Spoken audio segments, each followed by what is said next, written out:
नमस्कार बच्चों, आज का टॉपिक हमारा है जाइलम और फ्लोएम।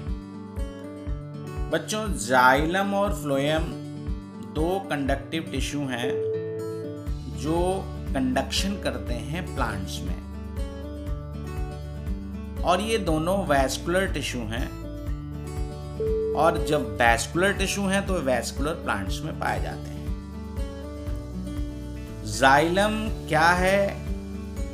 ये xylem it is a type of transport tissue in vascular plant, यानी vascular plants are those plants in which xylem and phloem are present, we can say in higher plants.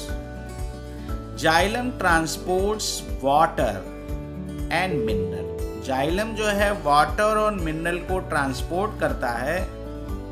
कहाँ से transport करता है? क्योंकि पानी और mineral soil में होते हैं, तो इस सॉइल से रूट्स में पानी आता है और रूट्स से वेरियस पार्ट्स में, जैसे लीव्स में और स्टेम्स में ले जाता है।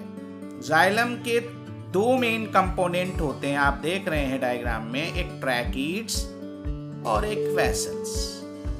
तो ये ट्रैकीड और वेसल्स जो हैं वाटर को अपवर्ड मूवमेंट में हेल्प करते हैं, और इस टॉपिक का जो टेक्निकल नेम है वो एसेंट ऑफ सैप है। यानी सैप क्या होता है? वाटर और मिनरल दोनों को कंबाइन में सैप कहते हैं।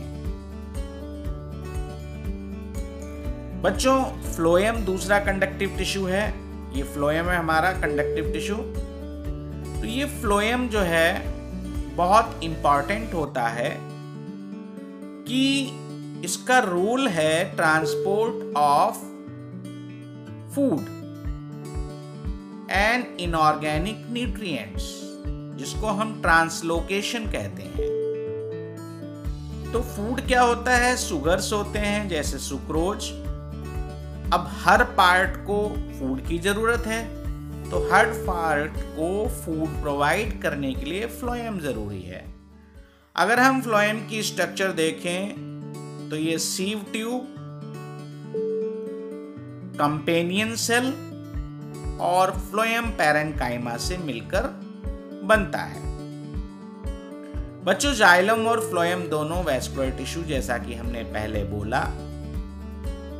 अब हम देखते हैं कि जाइलम किस तरीके से काम करता है और फ्लोएम किस तरीके से काम करता है। तो सबसे पहले हम जाइलम की वर्किंग पढ़ेंगे, यानी एसेंट ऑफ सैप की वर्किंग पढ़ेंगे, और जिसमें पहली थ्योरी होती है एक्टिव आयन थ्योरी, यानी किस तरीके से सॉइल से रूट में वाटर आता है, रूट से शूट में जाता है और एरियल पार्ट तक पहुंच जाता है।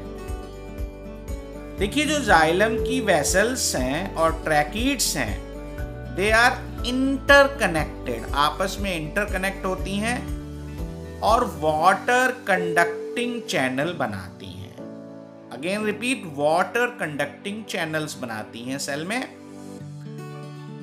तो सब कांटेक्ट में हो जाते हैं, root xylem, stem xylem, leaf xylem, and roots in contact with the soil actively takes up iron which create a difference in iron concentration। मान लीजिए सॉइल से रूट में आयन आए तो वहां पर आयन का कंसंट्रेशन ज्यादा हो गया। अब रूट की सेल्स इंटरकनेक्टेड हैं स्टेम से, तो स्टेम में लोअर कंसंट्रेशन है, इसलिए water higher to lower concentration की तरफ मूव हो जाता है। इसके साथ साथ जो लार्जर प्लांट्स हैं उसमें दूसरी थ्योरी यूज होती है, जिसको कहते हैं ट्रांसपिरेशनल पुल थ्योरी। यानी ट्रांसपिरेशनल पुल थ्योरी में स्टोमेटा हेल्प करते हैं to move the water upward. In higher plant, we can say the transpirational pull theory is applicable, यानी ट्रांसपिरेशन पुल थ्योरी एप्लीकेबल है। जो स्टोमेटा द्वारा वाटर लॉस होता है वो इससे एक सकन प्रेशर बन जाता है और इस सकन प्रेशर से वाटर रूट से वेसल्स के थ्रू सीधा खिंचा हुआ एरियल पार्ट तक पहुंच जाता है। तो इस तरीके से जाइलम की मैकेनिज्म आपने समझी। आइए आगे बढ़ते हैं और हम फ्लोएम के बारे में पढ़ते हैं। कैसे फ्लोएम फूड को डिफरेंट पार्ट्स को ले जाता है लीफ से।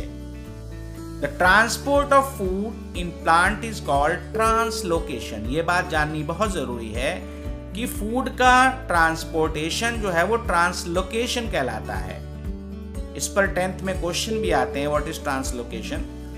तो the transport of food in plants is called translocation and this phloem tissue, the component of phloem, as I told you earlier, the sieve tubes, these sieve tubes help in the translocation with the help of companion cell. They translocate food both upward and downward direction. क्योंकि food तो हर organelle को चाहिए, तो upward direction में भी जाता है और डाउनवर्ड डायरेक्शन में भी जाता है। अब फूड को चलने के लिए यानी मूव करने के लिए उसे एनर्जी कहां से मिलती है, तो वो पहले से ही एनर्जी स्टोर होती है एटीपी के फॉर्म में। वहां से एनर्जी लेकर ये सुक्रोज क्या करता है, सेल्स में आता है, फ्लोएम के सेल्स में आता है सीव ट्यूब में, जिससे वहां का कंसंट्रेशन बढ़ता है और वाटर के साथ मिक्स होकर ये फूड डिफरेंट पार्ट में पहुंच जाता है। आज आपने सीखा जाइलम क्या है, फ्लोएम क्या है, जाइलम कैसे काम करता है और फ्लोएम कैसे काम करता है। बच्चों, मुझे उम्मीद है कि 10th क्लास का ये सीबीएसई का टॉपिक आपको अब अच्छी तरीके से आ गया होगा। आप इसको देखकर समझकर अपने नोट्स तैयार कर सकते हैं। आपने बहुत ही ध्यान से सुना। आप सभी बच्चों का बहुत बहुत धन्यवाद।